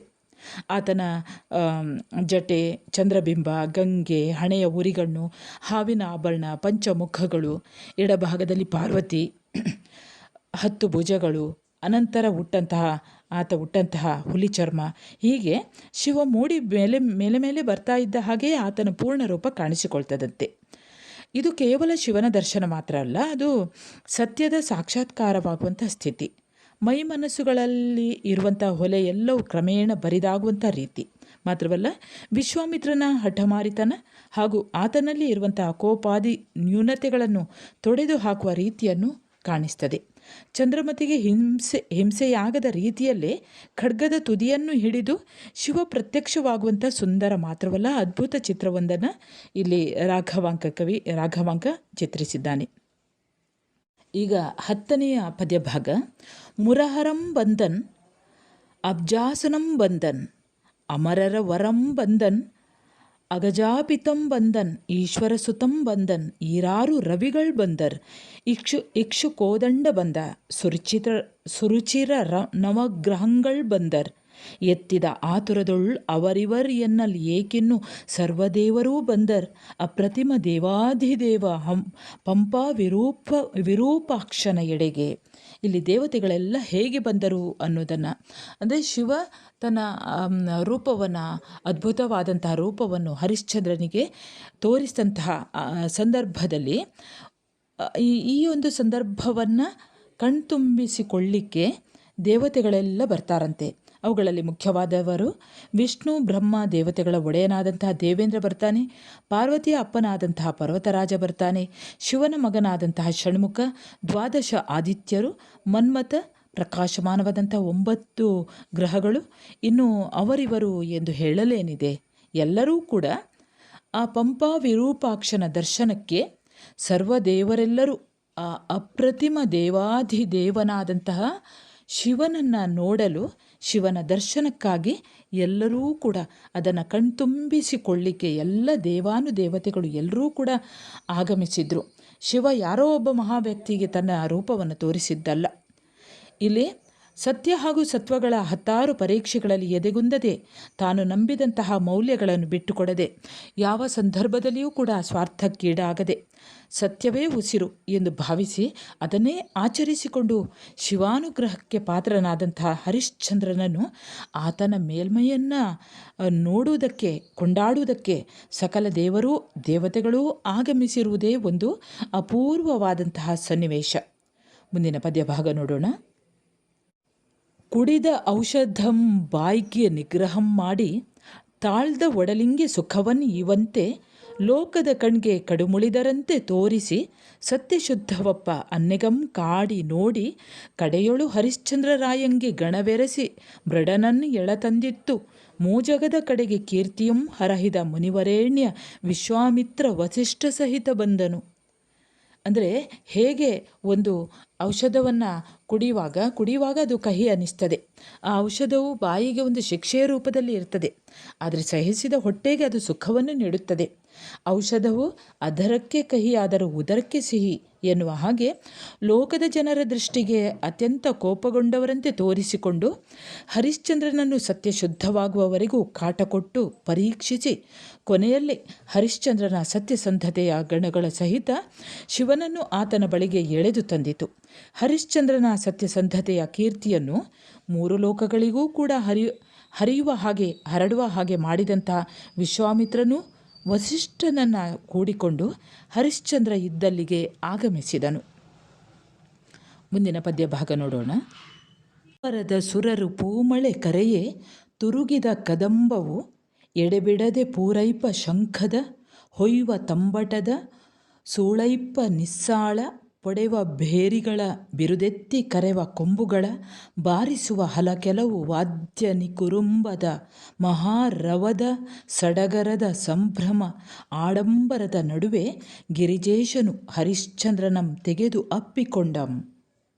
ಅಂದರೆ ಇಲ್ಲಿ ಅಂಬರ ಅಂದರೆ ಆಕಾಶದಲ್ಲಿರುವಂತಹ ಸುರರು ದೇವತೆಗಳು ಹೂಮಳೆಗರೆಯಲು ತುರುಗಿದ ಕದಂಬವು ಅಂದರೆ ಸೇರಿಕೊಂಡಂತಹ ಸಮೂಹ ಗುಂಪು ಎಡೆಬಿಡದೆ ಪೂರೈಪ ಶಂಖ ಅಂದರೆ ಅಲ್ಲಿ ಶಂಖನಾದಗಳಾಗ್ತದೆ. ಶಿವ ಬಂದಾಗ ಅಂದರೆ ಶಿವ ಹರಿಶ್ಚಂದ್ರನಿಗೆ ದರ್ಶನವನ್ನು ಕೊಟ್ಟಂತಹ ಸಂದರ್ಭದಲ್ಲಿ ಆಕಾಶದಲ್ಲಿ ನೆರೆದಂತಹ ದೇವತೆಗಳು ಹೂಮಳೆಯನ್ನು ಸುರಿಸ್ತಾರೆ. ಅಲ್ಲಿ ನೆರೆದಂತಹ ದೇವತೆಗಳ ಸಮೂಹ ನಿರಂತರ ಧ್ವನಿ ಮಾಡ್ತಾ ಇರುವಂಥ ಶಂಖದ ಹೊಡೆಯುತ್ತಾ ಇರುವಂಥ ತಮಟೆಗಳ ಭೋರಿಡುವಂಥ ನಿಸ್ಸಾಳದ ಹೊಡೆಯುತ್ತಿರುವಂತಹ ಭೇರಿಗಳ, ನಿಸ್ಸಾಳ ಅಂದರೆ ಒಂದು ಚರ್ಮವಾದ್ಯ, ಪೊಡೆವ ನಿಸ್ಸಾಳ ಅಂದರೆ ಭೋರಿಡುವಂತಹ ನಿಸ್ಸಾಳ, ಆ ಚರ್ಮವಾದ್ಯಗಳು ಬೇರೆ ಬೇರೆ ರೀತಿಯ ವಾದ್ಯಗಳೆಲ್ಲ ಇರ್ತವೆ. ಹಾಗೆ ಹೊಡೆಯುತ್ತಾ ಇರುವಂತಹ ಭೇರಿಗಳು, ಭೇರಿ ಅಂದರೆ ನಗಾರಿಗಳು, ದೊಡ್ಡ ದೊಡ್ಡ ನಗಾರಿಗಳು, ಗೌರವ ಸೂಚಕವಾಗಿ ಊದುವಂತಹ ಕೊಂಬುಗಳ ಬಾರಿಸುವ ಹಲವು ವಿಧದ ವಾದ್ಯಗಳ ಮಹಾಶಬ್ದಗಳ ಸಡಗರದ ಆ ಸಂಭ್ರಮದ ನಡುವೆ ಸಂತುಷ್ಟನಾದಂಥ ಗಿರಿಜೇಶ ಎನಿಸಿಕೊಂಡಿರುವಂತಹ ಶಿವ ಹರಿಶ್ಚಂದ್ರನನ್ನು ಬರಸೆಳೆದು ಆಲಂಗಿಸಿಕೊಳ್ಳುತ್ತಾನೆ. ಮುಂದೆ ನೆನೆದು ಚಂಡಾಲ ಕಿಂಕರನಾಗಿ ಹೊಲೆವೇಷವನ್ನು ಹೊತ್ತು ಸುಡುಗಾಡ ಕಾದು ಶವಶಿರದ ಅಕ್ಕಿಯನ್ನು ಹೇಸದೇ ಉಂಡು ಜೀವಿಸುತ್ತ ವರಪುತ್ರನ್ ಅಸು ಅಳಿದುದನ್ನು ಕಣ್ಣಾರೆ ಕಂಡು ಘನ ಪತಿವ್ರತೆಯಪ್ಪ ನಿಜ ಸತಿಯ ಕೊಂದ ನೀಚನು ಮೂರ್ಖನ್ ನಾನ್ ಇದೇಕೆ ಎನ್ನ ಠಾವಿಗೆ ಪಾವನ ಮೂರ್ತಿ ನೀವು ವಿಜಯಂಗೈದಿರಿ ಎಂದು ಅಬ್ಬವನ ಅಂಗ್ರಿಯಲಿ ಸೈಗೆಳೆದನು. ಹರಿಶ್ಚಂದ್ರ ಹೀಗೆ ಪ್ರತ್ಯಕ್ಷನಾದಂತಹ ಶಿವನ ಚರಣದಲ್ಲಿ ಅವನು ಬಿದ್ದು ಬಿಡ್ತಾನಂತೆ. ಯಾಕೆ ಬಿದ್ದು ಬಿಡ್ತಾನೆ ಅನ್ನುವಂಥದ್ದನ್ನು ಒಂದು ಕಾರಣವನ್ನು ಹೇಳ್ತಾನೆ. ನಾನು ಕ್ಷತ್ರಿಯ ಕುಲದಲ್ಲಿ ಹುಟ್ಟಿರುವಂತಹ ನಾನು ನನ್ನ ಬಗ್ಗೆ ಚಿಂತಿಸದೆ ಚಾಂಡಾಲ ಒಬ್ಬನಿಗೆ ನಾನು ಸೇವಕನಾಗಿ ಮೈಲಿಗೆ ಬಟ್ಟೆ ಬರೆಗಳನ್ನು ಧರಿಸಿಕೊಂಡು ದಿನವಿಡೀ ಸ್ಮಶಾನವನ್ನು ಕಾದೆ. ಹಸಿವಾದಾಗ ಶವಗಳ ತಲೆಭಾಗದಲ್ಲಿ ತೆಗೆದು ಇರಿಸಿದಂತಹ ಅಕ್ಕಿಯನ್ನೇ ಬೇಯಿಸಿ ಅಸಹ್ಯ ಪಡದೆ ಊಟ ಮಾಡಿ ಬದುಕಿದೆ. ನನ್ನ ಮಗ ಲೋಹಿತಾಶ್ವನು ಸತ್ತು ಹೋದುದನ್ನು ಕಣ್ಣಾರೆ ಕಂಡೆ. ಅತ್ಯಂತ ಶ್ರೇಷ್ಠ ಪತಿವ್ರತೆ ಎನಿಸಿಕೊಂಡಿರುವಂತಹ ಹೆಂಡತಿ ಚಂದ್ರಮತಿಯನ್ನು ಕೈಯಾರೆ ಕೊಂದ ನಾನು ನೀಚನೂ ಮೂರ್ಖನೂ ಆಗಿರುವಾಗ ನಾನು ವಾಸಿಸುವಂಥ ಈ ಸ್ಮಶಾನಕ್ಕೆ ಪಾವನಮೂರ್ತಿ ಎನಿಸಿರುವಂಥ ತಾವು ಯಾಕೆ ಬಂದಿರಿ ಎಂದು ಬೇಸರಿಸಿ ಹರಿಶ್ಚಂದ್ರನು ಶಿವನ ಪಾದಗಳ ಮೇಲೆ ಬಿದ್ದು ಬಿಟ್ಟನು. ಅಂದರೆ ತಾನು ಇಂತಹ ನೀಚ ಕೆಲಸಗಳನ್ನು ಮಾಡಿದರೂ ಕೂಡ ನನ್ನ ಹತ್ತಿರಕ್ಕೆ ಬಂದದ್ದು, ಅದೂ ಅಲ್ಲದೆ ನನಗೆ ಒಲಿದದ್ದು ಸರಿಯೇ, ಅದು ಕೂಡ ಈ ಸ್ಮಶಾನಕ್ಕೆ ಬಂದದ್ದು ಸರಿಯೇ. ಶಿವನೋ ಪಾವನಮೂರ್ತಿ ಎನಿಸಿರುವವನು, ಭಕ್ತರನ್ನು ಉದ್ಧರಿಸುವವನು, ನನ್ನಂತಹ ಪಾಪಿಗಳಿಗೆ ದರ್ಶನವನ್ನು ನೀಡಿದ್ದು ಸಮಂಜಸವೇ, ಅದು ಸರಿಯೇ ಅನ್ನುವಂಥ ಗೊಂದಲದಲ್ಲಿ ಇರುವಂತಹ ಹರಿಶ್ಚಂದ್ರ ತನ್ನನ್ನು ಮನ್ನಿಸಬೇಕು ಅಂತ ಶಿವನ ಪಾದಗಳಲ್ಲಿ ಬಿದ್ದು ಬಿಡ್ತಾನೆ. ಒಂದೆಡೆ ಪಾವನಮೂರ್ತಿಯಾದಂತಹ ಶಿವ, ಮತ್ತೊಂದೆಡೆ ಸ್ಮಶಾನದಂತಹ ನಿಷಿದ್ಧ ಸ್ಥಳದಲ್ಲಿ ತೋರುವುದು ಸರಿಯಲ್ಲ ಅನ್ನುವಂಥ ಗೊಂದಲ. ಇನ್ನೊಂದೆಡೆ ತಪಸ್ಸು ಮಾಡಿದವರಿಗೂ ಸುಲಭದಲ್ಲಿ ಒಲಿಯದ ಶಿವ ತನಗೆ ಒಲಿದನಲ್ಲ ಅನ್ನುವಂಥ ಸಂತಸ. ಎಲ್ಲ ಭಾವನೆಗಳು ಕೂಡ ಒಟ್ಟಾದಾಗ ಹರಿಶ್ಚಂದ್ರನಿಗೆ ಏನು ಮಾಡಬೇಕು ಅಂತ ತಿಳಿಯದೆ ಆತ ಏನು ಮಾಡ್ತಾನೆ, ಶಿವನ ಪಾದಗಳಲ್ಲಿ ಬಿದ್ದು ಬಿಡ್ತಾನಂತೆ. ಮುಂದಿನ ಪದ್ಯಭಾಗವನ್ನು ಗಮನಿಸೋಣ. 14ನೆಯ ಪದ್ಯಭಾಗ. ಘನ ಸತ್ಯವೇ ಜೀವವು ಎಂದು ಇರ್ದ ನಿನ್ನ ಹೊಲೆಯನ ಸೇವೆ ಗುರು ಸೇವೆ, ಹೊತ್ತ ಹೊಲೆವೇಶ ಪಾವನ ಪುಣ್ಯವೇಶ, ಸುಡುಗಾಡ ರಕ್ಷಿಸಿದ ಇರವು ತಾ ಯಜ್ಞ ರಕ್ಷೆಯ ಇರವು, ಅನುದಿನಂ ಭುಂಜಿಸಿದ ಶವದ ಶಿರದಕ್ಕಿ ಅಲ್ಲ ಅನಪೇಯ ಚಂದ್ರಾಯಣಂ, ಪುತ್ರನ ಅಳಿವು ಜನ್ಮ ನಿಕಾಯದ ಅಳಿವು, ಅಂಗನಾಹನನ ಮಾಯಾಹನನ ಅಂಜಬೇಡ ಎಂದನು. ಶಿವ ಹೇಳ್ತಾನಂತೆ, ಹರಿಶ್ಚಂದ್ರನೇ, ನೀನು ವಿಶೇಷವಾದವನು, ನೀನು ವಿಶೇಷವಾದ ಸತ್ಯವನ್ನೇ ಜೀವವೆಂದು ಭಾವಿಸಿದವನು. ನೀನು ಇದುವರೆಗೆ ಮಾಡಿದ ಹೊಲೆಯರ ಸೇವೆ ಅದು ಗುರು ಸೇವೆಗೆ ಸಮಾನವಾದುದು. ನೀನು ಧರಿಸಿದ ಹೊಲೆವೇಷ ಅದು ಪಾವನ ಪುಣ್ಯವೇಷವಾಗಿದೆ. ಸ್ಮಶಾನವನ್ನು ರಕ್ಷಿಸಿದ ನಿನ್ನ ಸ್ಥಿತಿಯು ಯಾಗದಿಂದ ಒದಗಿರುವ ಸ್ಥಿತಿಗೆ ಸಮಾನವಾಗಿದೆ. ದಿನನಿತ್ಯ ನೀನು ಊಟ ಮಾಡಿದೆಯಲ್ಲ ಶವದ ಶಿರದ ಅಕ್ಕಿ, ಅದು ನಿಷಿದ್ಧವಲ್ಲ, ಅದು ಚಂದ್ರಾಯಣ ವ್ರತಕ್ಕೆ ಸಮಾನವಾದುದು. ನಿನ್ನ ಮಗನ ಸಾವು ಜನ್ಮನಿಕಾಯದ ನಾಶವಷ್ಟೇ. ಭಾಗದಲ್ಲಿ ಶಿವನೇ ಹರಿಶ್ಚಂದ್ರನನ್ನು ಸಮಾಧಾನಪಡಿಸುವಂಥದ್ದು. ನೀನು ವಿಶೇಷವಾದಂಥ ಸತ್ಯವನ್ನೇ ಜೀವವೆಂದು ಭಾವಿಸಿದ್ದವನು. ನೀನು ಇದುವರೆಗೆ ಮಾಡಿದ್ದೆಲ್ಲ ಹೊಲೆಯನ ಸೇವೆ ಅಂತ ಹೇಳಿದ್ ನೋಡು, ಆ ಹೊಲೆಯನ ಸೇವೆ ಅದು ಗುರು ಸೇವೆಗೆ ಸಮಾನವಾಗಿದೆ. ನೀನು ಧರಿಸಿದಂಥ ಈ ಹೊಲೆಯ ವೇಷ ಇದೆಯಲ್ಲ, ಅದು ಪಾವನ ಪುಣ್ಯ ವೇಷಕ್ಕೆ ಸಮಾನವಾದುದು. ಇನ್ನೇನು ಸ್ಮಶಾನವನ್ನು ರಕ್ಷಿಸಿದಂಥ ನಿನ್ನ ಸ್ಥಿತಿ ಯಾಗದಿಂದ ಒದಗಿರುವಂಥ ಸ್ಥಿತಿಗೆ ಸಮಾನವಾಗಿದೆ. ಯಾಗವನ್ನು ಮಾಡಿದಾಗ ಎಷ್ಟು ಪುಣ್ಯ ಲಭಿಸ್ತದೋ ಅಷ್ಟೇ ಪುಣ್ಯ ಈ ನಿನ್ನ ಸ್ಮಶಾನವನ್ನು ರಕ್ಷಿಸಿದಂತಹ ಕೆಲಸ ಮತ್ತು ಯಾಗದಿಂದ ಬರುವಂತಹ ಪುಣ್ಯ ಒಂದೇ ಆಗಿದೆ, ಅದು ಒಂದೇ ಸಮಾನವಾಗಿದೆ. ಇನ್ನು ನೀನು ದಿನನಿತ್ಯ ಊಟ ಮಾಡಿದಂತಹ ಶವದ ಶಿರದ ಮೇಲಿನ ಅಕ್ಕಿ ಇದೆ ಅಲ್ಲ, ಅದು ಚಾಂದ್ರಾಯಣ ವ್ರತಕ್ಕೆ ಸಮಾನವಾದದ್ದು. ಚಾಂದ್ರಾಯಣ ವ್ರತ ಅಂದರೆ ಅದು ಚಂದ್ರನ ಕ್ಷಯಿಸುವ ಮತ್ತು ವೃದ್ಧಿಸುವಂತಹ ಗುಣಕ್ಕೆ ಅನುಗುಣವಾಗಿ ಕೈಗೊಳ್ಳುವಂಥ ವ್ರತ. ಚಂದ್ರ ವೃದ್ಧಿಸ್ತಾ ಹೋದಂತೆ ನೀವು ಗಮನಿಸಿರ್ಬೋದು, ಹುಣ್ಣಿಮೆ ಬರುವಷ್ಟು ಹೊತ್ತಿಗೆ ಚಂದ್ರ ವೃದ್ಧಿಸ್ತಾ ಹೋಗ್ತಾನೆ. ಆ ಚಂದ್ರ ವೃದ್ಧಿಸ್ತಾ ಹೋದಂತೆ ದಿನಕ್ಕೆ ಒಂದೊಂದು ತುತ್ತು ಅನ್ನವನ್ನು ವೃದ್ಧಿಸ್ತಾ ಬರುವಂಥದ್ದು. ಹುಣ್ಣಿಮೆಯಂದು ಪೂರ್ಣ ಪ್ರಮಾಣದಲ್ಲಿ ಊಟ ಮಾಡಿ ನಂತರ ಚಂದ್ರ ಕ್ಷೀಣಿಸ್ತಾ ಬಂದ ಹಾಗೆ ಒಂದೊಂದೇ ತುತ್ತನ್ನು ಕಡಿಮೆ ಮಾಡಿ ಅಮಾವಾಸ್ಯೆಯಂದು ಉಪವಾಸವನ್ನು ಕೈಗೊಳ್ಳುವ ವ್ರತವನ್ನು ಚಾಂದ್ರಾಯಣ ವ್ರತ ಅಂತ ಹೇಳ್ತಾರೆ. ಹಾಗಾಗಿ ನೀನು ಏನು ಆಹಾರವನ್ನು ತಿಂದಿಯೋ ಅದಕ್ಕೆ ನೊಂದುಕೊಳ್ಳಬೇಕಾಗಿಲ್ಲ. ಅವೆಲ್ಲವೂ ಕೂಡ ನೀನು ಏನೇನು ಮಾಡಿದೆಯೋ ಅವೆಲ್ಲವೂ ಕೂಡ ಸೇವಾ ರೂಪದಲ್ಲಿ ಎಲ್ಲೆಲ್ಲೂ ಸಲ್ಲಬೇಕೋ ಅಲ್ಲಲ್ಲಿ ಸಂದಿದೆ. ಸ್ಮಶಾನದಲ್ಲಿ ನೀನು ಮಾಡಿದ್ದೆಲ್ಲೋ ಒಂದು ವ್ರತ ಅಂತ ತಿಳಿ ಅಂತ ಶಿವ ಸತ್ಯಹರಿಶ್ಚಂದ್ರನನ್ನು ಸಮಾಧಾನಿಸ್ತಾನೆ. ಮುಂದಿನ ಪದ್ಯಭಾಗ ನೋಡಿ. 7 ಭೂರಮಣ ಎಂದು ಅಭವ ಪರಸುತ್ತ ಕಣ್ಣಾಲಿ ಜಲಮಂ ತೊಡೆದು ಸಂತೈಸಿ ಭಸಿತಮಂ ಬಾಳದೊಳಗೆ ಇಟ್ಟು ತೆಗೆದು ಅಪ್ಪಿ ಕೌಶಿಕನ ಕರೆದು ಎಲೆ ಮುನಿಪ ಸುಕುಮಾರನ ತೋಳ ಹಿಡಿದು ಎತ್ತಿ ಬೇಗತ ಎಂದು ಎನಲ್ಕೆ ಮುನಿಪಾಳಕಂ ವಿಷವೇರಿ ಸತ್ತ ಅರಸು ಪುತ್ರನಂ 7 ಲೋಹಿತಾಶ್ವಾಂಕ ಏನೆ ಬೆಬ್ಬಳಿಸುತ್ತಾ ಎದ್ದನ್ ಏಂ ಬಣ್ಣಿಸುವೆನು. ರಾಘವಾಂಕ ಈ ಪದ್ಯ ಭಾಗದಲ್ಲಿ ಹೀಗೆ ಹೇಳ್ತಾನೆ, ಯಾವ ರೀತಿ ಲೋಹಿತಾಶ್ವ ಎದ್ದುಕೊಂಡ ಅನ್ನುವಂಥದ್ದು. ಅಂದರೆ ತನ್ನ ಕಾಲಿಗೆ ಎರಗಿದಂತಹ ಸತ್ಯ ಹರಿಶ್ಚಂದ್ರನನ್ನು ಶಿವನು 7 ರಾಜನೇ ಅಂತ ಮೆಲ್ಲನೆ ಹಿಡಿದೆತ್ತುತ್ತಾನೆ. ಹಾಗೆ ಅವನ ಕಣ್ಣಲ್ಲಿ ಬರ್ತಾ ಇರುವಂತಹ ಧಾರಾಕಾರವಾದಂತಹ ಕಂಬನಿಯನ್ನು ಕಣ್ಣೀರನ್ನು ಒರೆಸಿ ತೆಗಿತಾನೆ. ಶಿವನೇ ಒರೆಸ್ತಾನೆ. ಹಾಗೆ ಸಮಾಧಾನ ಪಡಿಸ್ತಾನೆ. ಹರಿಶ್ಚಂದ್ರನ ಹಣೆಯಲ್ಲಿ ಭಸ್ಮವನ್ನು ಬಳಿತಾನಂತೆ. ಬರಸೆಳೆದು ಅಪ್ಪಿಕೊಂಡು ವಿಶ್ವಾಮಿತ್ರನನ್ನು ಕರೆದು, ವಿಶ್ವಾಮಿತ್ರನೇ ಹೋಗು, ಲೋಹಿತಾಶ್ವನ ತೋಳುಗಳನ್ನು ಹಿಡಿದು ಎತ್ತಿಕೊಂಡು ಆತನನ್ನು ಬೇಗ ಬೇಗನೆ ಕರ್ಕೊಂಡು ಬಾ ಅಂತ ಅಂದಾಗ ವಿಶ್ವಾಮಿತ್ರ ಬೇಗ ಬೇಗ ಹೋಗ್ತಾನೆ. ಅಲ್ಲಿ ವಿಷವೇರಿ ಸತ್ತ ಹರಿಶ್ಚಂದ್ರನ ಮಗನಾದ ಲೋಹಿತಾಶ್ವನನ್ನು 7 ಲೋಹಿತಾಶ್ವ ಎಂದು ಕರೆದಾಗ ಲೋಹಿತಾಶ್ವನು ಗಾಬರಿಗೊಳ್ಳುತ್ತಾ ಎದ್ದ. ಹೀಗೆ ಅನಿರೀಕ್ಷಿತವಾಗಿ ತನ್ನ ಎದುರಿಗೆ ಪ್ರತ್ಯಕ್ಷನಾದಂತಹ ಶಿವನ ವಿಶ್ವರೂಪವನ್ನು ಕಂಡು ಹರಿಶ್ಚಂದ್ರ ಒಂದು ಬಗೆಯಲ್ಲಿ ಗಾಬರಿಗೊಳ್ತಾನೆ. ಅಲ್ಲದೆ ಯುಕ್ತವಾದ ಸ್ಥಳದಲ್ಲಿ, ಅಂದರೆ ಯುಕ್ತವಲ್ಲದ ಸ್ಥಳದಲ್ಲಿ, ಸ್ಮಶಾನದಲ್ಲಿ ಪ್ರತ್ಯಕ್ಷವಾದಂತಹ ಈ ಶಿವನ ರೀತಿಯನ್ನು, ಶಿವ ತನ್ನ ಮೇಲೆ ತೋರಿಸ್ತಾ ಇರುವಂತಹ ವಾತ್ಸಲ್ಯವನ್ನು ಕಂಡು ಬಹಳಷ್ಟು ಆಶ್ಚರ್ಯಚಕಿತನಾಗ್ತಾನೆ. ಶಿವ ಬಂದು ಹರಿಶ್ಚಂದ್ರನನ್ನು ಆಲಂಗಿಸಿಕೊಳ್ತಾನೆ, ಅಪ್ಪಿಕೊಳ್ತಾನೆ, ಬಗೆ ಬಗೆಯಿಂದ ಆತನನ್ನು ಉಪಚರಿಸ್ತಾನೆ. ಚಂದ್ರಮತಿಯ ಕೊಲೆಯನ್ನು ಕೂಡ ತಡೆದದ್ದಾಯಿತು. ಇನ್ನು ಸತ್ತಂತಹ ಲೋಹಿತಾಶ್ವನನ್ನು ಬದುಕಿಸಬೇಕು. ಆ ಕೆಲಸವನ್ನು ವಿಶ್ವಾಮಿತ್ರನಿಗೆ ವಹಿಸಿಕೊಡ್ತಾನೆ. ಹಾಗಾಗಿ ಅವನು ಹೇಳ್ತಾನೆ, ವಿಶ್ವಾಮಿತ್ರ ಹೋಗು, ನೀನು ಲೋಹಿತಾಶ್ವನನ್ನು ಕರ್ಕೊಂಡು ಬಾ. ಇಷ್ಟಕ್ಕೂ ಲೋಹಿತಾಶ್ವ ಸತ್ತದ್ದು, ಚಂದ್ರಮತಿಯ ಮೇಲೆ ಕಳ್ಳತನದ ಅಪವಾದ ಬಂದದ್ದು, ರಾಜ್ಯವೆಲ್ಲವನ್ನೂ ಕಳೆದುಕೊಂಡದ್ದು ಕೂಡ ವಿಶ್ವಾಮಿತ್ರನಿಂದ. ಹಾಗಾಗಿ ಶಿವ ಏನು ಮಾಡ್ತಾನೆ, ಆ ಲೋಹಿತಾಶ್ವನನ್ನು ಕರೆತರಲಿಕ್ಕೆ ವಿಶ್ವಾಮಿತ್ರನನ್ನೇ ಕಳಿಸ್ತಾನೆ. ಇನ್ನು ಮುಂದಿನ ಪದ್ಯ ಭಾಗ ನೋಡಿ.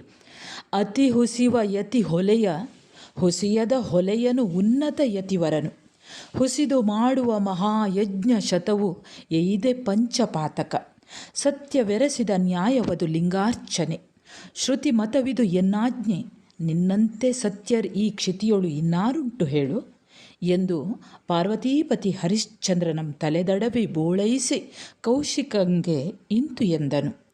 ಈ ಲೋಕದಲ್ಲಿ ಯಾವ ಮುನಿಯೂ ಕೂಡ, ಯಾವ ಸನ್ಯಾಸಿಯೂ ಕೂಡ ಅತ್ಯಂತ ಹೆಚ್ಚು ಸುಳ್ಳಾಡ್ತಾನೋ ಅವನೇ. ಈ ಲೋಕದಲ್ಲಿ ಯಾವ ಮುನಿ, ಯಾವ ಸನ್ಯಾಸಿ ತುಂಬ ಸುಳ್ಳನ್ನು ಆಡ್ತಾನೋ, ಸುಳ್ಳು ಹೇಳ್ತಾನೋ ಅವನೇ ನಿಜವಾದ ಹೊಲೆಯ. ಜೀವಮಾನದಲ್ಲಿ ಒಂದೇ ಒಂದು ಸುಳ್ಳನ್ನು ಆಡದೇ ಇದ್ದವನು ಆ ಹೊಲೆಯ ನಿಜವಾದ ಮುನಿಶ್ರೇಷ್ಠ ಅನಿಸಿಕೊಳ್ಳುತ್ತಾನೆ. ಸುಳ್ಳನ್ನೇ ಆಡುತ್ತಾ 100 ಯಜ್ಞಗಳನ್ನು ಮಾಡಿದರೂ ಅವು ನಿಜವಾಗಿಯೂ ಪಂಚಪಾತಕಗಳು ಎನಿಸಿಕೊಳ್ಳುತ್ತವೆ. ಸತ್ಯದಿಂದ ಕೂಡಿದ ನ್ಯಾಯವು ಲಿಂಗಾರ್ಚನೆ ಎನಿಸಿಕೊಳ್ಳುತ್ತದೆ. ಇವೆಲ್ಲವೂ ವೇದೋಕ್ತವಾದ ತತ್ವಗಳು ಮಾತ್ರವಲ್ಲ, ನನ್ನ ಆಜ್ಞೆ ಕೂಡ. ಹಾಗಾಗಿ ಇವೆಲ್ಲವೂ ಕೂಡ ನಿನ್ನಲ್ಲಿವೆ. ನಿನ್ನಂತೆ ಈ ಭೂಮಿಯಲ್ಲಿ ಯಾರಿದ್ದಾರೆ, ಇನ್ನು ಯಾರಿದ್ದಾರೆ ಹೇಳು ಎಂದು ಪಾರ್ವತೀಪತಿ ಎನಿಸಿಕೊಂಡಿರುವಂತಹ ಶಿವನು ಹರಿಶ್ಚಂದ್ರನ ತಲೆಯ ಮೇಲೆ ಕೈಯಾಡಿಸಿ ಅವನನ್ನು ಸಮಾಧಾನಪಡಿಸಿ ವಿಶ್ವಾಮಿತ್ರನಿಗೆ ಹೀಗೆ ಹೇಳುತ್ತಾನೆ.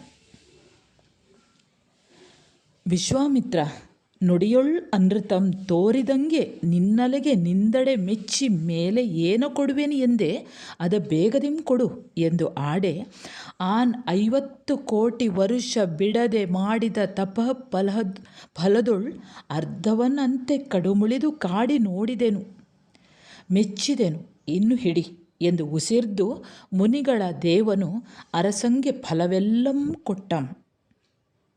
ಅಂದರೆ ಇಲ್ಲಿ ಅವನು ವಸಿಷ್ಠನಿಗೆ ಒಂದು ಮಾತನ್ನು ಹೇಳಿರ್ತಾನೆ. ಯಾರು? ವಿಶ್ವಾಮಿತ್ರ. ಇಬ್ಬರಿಗೆ ಅಲ್ಲಿ ವಚನ ಉಂಟಾದದ್ದು, ಮಾತಿಗೆ ಮಾತು ಬೆಳೆದದ್ದು. ವಸಿಷ್ಠ ಅವನು ಹರಿಶ್ಚಂದ್ರ ಸತ್ಯವನ್ನಲ್ಲದೆ ಸುಳ್ಳು ನುಡಿಯುವವನಲ್ಲ ಅಂತ ಹೇಳಿದಾಗ ವಿಶ್ವಾಮಿತ್ರ ಏನಾದರೂ ಮಾಡಿ ನಾನು ಅವನಿಂದ ಸುಳ್ಳನ್ನು ಭರಿಸ್ತೇನೆ, ಸುಳ್ಳನ್ನು ನುಡಿಸ್ತೇನೆ ಅಂತ ಚಾಲೆಂಜ್ ಹಾಕಿ ಹೋದವನವನು. ಅದಕ್ಕೆ ಅವನು ವಸಿಷ್ಠನ ಹತ್ತಿರ ಹೇಳುವಂಥದ್ದು ಇದೆಲ್ಲ. ಶಿವ ಹೇಳ್ತಾನೆ, ಮಾತಿನಲ್ಲಿ ಒಂದಿನೂ ಸುಳ್ಳನ್ನು ಆಡದೆ ನಿನ್ನ ಕಾಟವನ್ನೆಲ್ಲ ಸಹಿಸಿಕೊಂಡು ಎದುರಿಸಿ ಗೆದ್ದರೆ ಮೆಚ್ಚಿ ನೀನು ಏನನ್ನೋ ಕೊಡುತ್ತೇನೆ ಅಂತ ಪ್ರತಿಜ್ಞೆ ಮಾಡಿದ್ಯಲ್ಲ, ಅದನ್ನು ಆದಷ್ಟು ಬೇಗನೆ ಹರಿಶ್ಚಂದ್ರನಿಗೆ ಕೊಟ್ಟುಬಿಡು ಅಂತ ಶಿವನು ವಿಶ್ವಾಮಿತ್ರನಲ್ಲಿ ಹೇಳಿದಾಗ ವಿಶ್ವಾಮಿತ್ರ ಹೇಳ್ತಾನೆ, ನಾನು 50 ಕೋಟಿ ವರ್ಷಗಳ ಕಾಲ ಬಿಡದೆ ಮಾಡಿದ ತಪಸ್ಸಿನಲ್ಲಿ ಅರ್ಧವನ್ನು ಹರಿಶ್ಚಂದ್ರನಿಗೆ ಕಾಟ ಕೊಟ್ಟು ಪರೀಕ್ಷಿಸಿದೆ, ಅರ್ಧವನ್ನು ನೆಚ್ಚಿಕೊಂಡೇ ನಾನು ಹರಿಶ್ಚಂದ್ರನಿಗೆ ಕಾಟವನ್ನು ಕೊಟ್ಟು ಪರೀಕ್ಷಿಸಿದೆ, ಅವನ ಸತ್ಯಸಂಧತೆಗೆ ಮೆಚ್ಚಿದ್ದೇನೆ, ಈಗ ಸ್ವೀಕರಿಸು ಎಂದು ವಿಶ್ವಾಮಿತ್ರನು ಶಿವನ ಸಮ್ಮುಖದಲ್ಲಿಯೇ ತಾನು ತಪಸ್ಸಿನಿಂದ ಪಡೆದ ಫಲದಲ್ಲಿ ಅರ್ಧ ಭಾಗವನ್ನು ಹರಿಶ್ಚಂದ್ರನಿಗೆ ಕೊಡುತ್ತಾನೆ. ಅಂದರೆ ಎಲ್ಲವೂ ಕೂಡ ಹರಿಶ್ಚಂದ್ರನಿಂದಾಗಿಯೇ ಇವನು ಇಷ್ಟೆಲ್ಲ ತೊಂದರೆಯನ್ನು ಅನುಭವಿಸಿದ್ದು. ಹರಿಶ್ಚಂದ್ರನ ಹಠದಿಂದಾಗಿಯೇ ಇಷ್ಟೆಲ್ಲ ತೊಂದರೆಗಳನ್ನು ಇಷ್ಟೆಲ್ಲ ಅನುಭವಿಸುವಂತೆ ಆದದ್ದೇ ವಿಶ್ವಾಮಿತ್ರನಿಂದಾಗಿ. ಹಾಗೆ ವಿಶ್ವಾಮಿತ್ರ ಹರಿಶ್ಚಂದ್ರನಿಂದ ಸುಳ್ಳನ್ನು ಆಡಿಸಬೇಕು ಅಂತ ಪ್ರಯತ್ನ ಮಾಡ್ತಾನೆ. ಸಹಿಸಲು ಅಸಾಧ್ಯವಾದಂಥ ಕಾಟಗಳನ್ನು ಕೊಟ್ಟರೂ ಕೂಡ ಹರಿಶ್ಚಂದ್ರನ ತನ್ನ ಸತ್ಯಸಂಧತೆಯನ್ನು ಬಿಡದೆ ವಿಶ್ವಾಮಿತ್ರನ ಎಲ್ಲ ಪರೀಕ್ಷೆಗಳನ್ನು ಗೆಲ್ಲುತ್ತಾನೆ. ಇನ್ನೊಂದರ್ಥದಲ್ಲಿ ಪ್ರತಿಯೊಂದು ಪರೀಕ್ಷೆಯಲ್ಲಿ ವಿಶ್ವಾಮಿತ್ರನನ್ನು ಸೋಲಿಸಿದ್ದಾನೆ. ವಿಶ್ವಾಮಿತ್ರ ದೇವೇಂದ್ರನ ಆಸ್ಥಾನದಲ್ಲಿ ಮಾಡಿದಂತಹ ಪ್ರತಿಜ್ಞೆಯ ಪ್ರಕಾರವೇ ನಡೆದುಕೊಳ್ಳಬೇಕು. ಹರಿಶ್ಚಂದ್ರನಿಗೆ ಕೊಡಬೇಕಾದುದನ್ನು ಕೂಡಲೇ ಕೊಟ್ಟುಬಿಟ್ಟು ಮಾತನ್ನು ಉಳಿಸಿಕೋ ಅಂತ ಶಿವ ಎಚ್ಚರಿಸ್ತಾನೆ. ಹಾಗಾಗಿ ಹರಿಶ್ಚಂದ್ರನಿಗೆ ಶಿವನ ಅನುಗ್ರಹವಾಗಿರುವುದರಿಂದ ಇನ್ನೂ ಅವನನ್ನು ಪರೀಕ್ಷಿಸುವ ಅಗತ್ಯವೇ ಇಲ್ಲ ಅಂತ ಯೋಚನೆ ಮಾಡಿಕೊಂಡು ವಿಶ್ವಾಮಿತ್ರ ತನ್ನ ತಪಸ್ಸಿನ ಆ ಫಲದ ತಪಸ್ಸನ್ನು ಮಾಡಿದಾಗ ಏನು ಪುಣ್ಯ ಉಂಟಾಗ್ತದೋ ಅದರ ಅರ್ಧ ಭಾಗವನ್ನು ಹರಿಶ್ಚಂದ್ರನಿಗೆ ಕೊಡ್ತಾನೆ. ಫಲ ಎಲ್ಲವನ್ನು ಆ ಮುನಿಗಳ ದೇವ ಕೊಡ್ತಾನೆ. ಮುನಿಗಳಿಗೆ ದೇವನಾದಂಥ ಒಡೆಯನಾಗಿರುವಂತಹ ವಿಶ್ವಾಮಿತ್ರನು ಹರಿಶ್ಚಂದ್ರನಿಗೆ ತನ್ನ ತಪಸ್ಸಿನ ಫಲದ ಅರ್ಧ ಭಾಗವನ್ನು ಹರಿಶ್ಚಂದ್ರನಿಗೆ ಕೊಡುತ್ತಾನೆ. ವಿದ್ಯಾರ್ಥಿಗಳೇ, ಇಲ್ಲಿಗೆ ರಾಘವಾಂಕ ಬರೆದಂತಹ ನಿನ್ನಂತೆ ಸತ್ಯವಂತರೀ ಕ್ಷಿತಿಯೊಳಿನ್ನಾರುಂಟು ಎನ್ನುವಂತಹ ಕಾವ್ಯ ಭಾಗದ ಸಾರಾಂಶ ಮುಕ್ತಾಯವಾಗ್ತದೆ. ವಿದ್ಯಾರ್ಥಿಗಳೇ, ಈಗ ನಾನು ಹೇಳಿರುವಂತಹ ಸಾರಾಂಶಕ್ಕಿಂತ ಅಧಿಕ ವಿವರಣೆಯನ್ನು ನಿಮ್ಮ ಉಪನ್ಯಾಸಕರು ಕೊಡ್ತಾರೆ. ಕೆಲವೊಂದು ವಿದ್ಯಾರ್ಥಿಗಳಿಗೆ ಉಪಯೋಗವಾಗಲಿ ಅಂತ ನಾನು ಈ ವಿಡಿಯೋವನ್ನು ಹಾಕಿದ್ದೇನೆ. ವಿದ್ಯಾರ್ಥಿಗಳೇ, ನೀವು ನನ್ನ ಚಾನೆಲ್ಗೆ ಹೊಸಬರಾಗಿದ್ದಲ್ಲಿ ಮೊದಲು ಸಬ್ಸ್ಕ್ರೈಬ್ ಮಾಡುವುದನ್ನು ಮರೆಯದಿರಿ. ಹಾಗೆ ಒಂದು ಲೈಕ್ ಕೊಡಿ, ಕಮೆಂಟ್ ಮಾಡಿ, ನಿಮ್ಮ ಸ್ನೇಹಿತರಿಗೂ ಕೂಡ ಶೇರ್ ಮಾಡಿ. ಮುಂದೆ ಇನ್ನೊಂದು ಹೊಸ ಪಾಠದೊಂದಿಗೆ ಮತ್ತೆ ಬರುತ್ತೇನೆ. ನಾನು ಉಡುಪಿ ಜಿಲ್ಲೆಯಿಂದ ವಾಸಂತಿ ಅಂಬಲ್ಪಾಡಿ.